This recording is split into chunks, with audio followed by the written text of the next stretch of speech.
एक समय की बात है, गहरे समुंदर के विशाल और चमकदार गहराई में एक खूबसूरत समुंदर में मरमेड रहती थी, जिनका नाम सुजान था।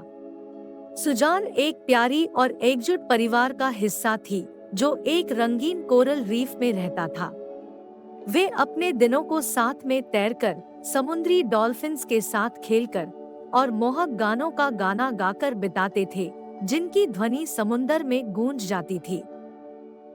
एक सुनहरी सुबह, जब सुजान और उसका परिवार चट्टान के नए हिस्से की खोज कर रहे थे, तब एक शक्तिशाली समुद्री धारा ने सुजान को अपनी ओर धकेल दिया।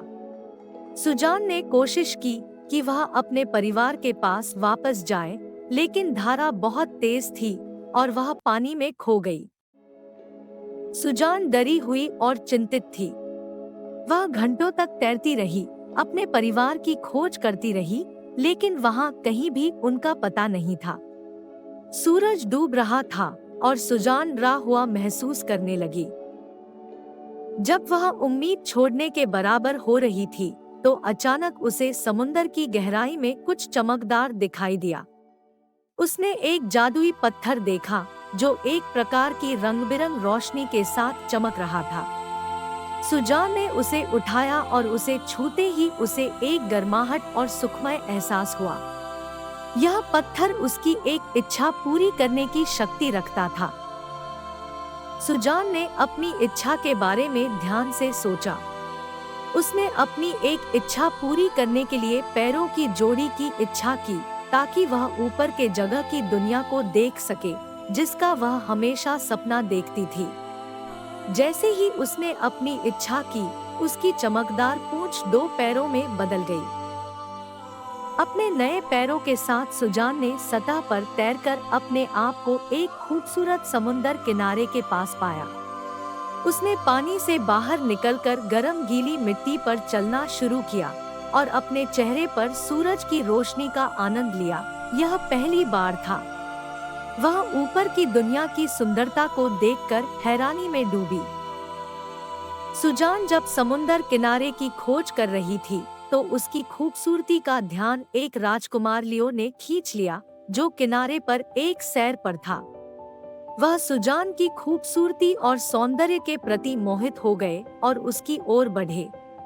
सुजान अपने नए मानव जैसे शरीर में बोल सकती थी और उसने लियो को अपनी खोई हुई मरमेडिया की कहानी सुनाई। लियो बड़े प्यार से सुजान को अपने महल में रुकने का प्रस्ताव दिया। उसने उसे अपने परिवार और दोस्तों से मिलाया और उन सभी ने उसका स्वागत खुले दिल से किया। सुजान और लियो जल्दी दोस्त बन गए और सुजान ने ऊपर की दुनिया की जिंदगी के बारे में सीखा। कुछ दिन बीत गए और सुजान अपने नए जीवन में खुश थी, लेकिन उसके दिल में यह था कि वह अपने परिवार को ढूंढने और समुंदर में लौटना चाहती थी। उसने अपनी इच्छा को लियो के साथ साझा किया और वह उसकी मदद करने का वादा किया।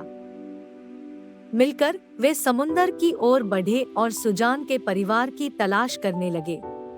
एक लंबी यात्रा के बाद उन्होंने आखिरकार सुजान के परिवार को पाया, जहां सुजान का परिवार रहता था।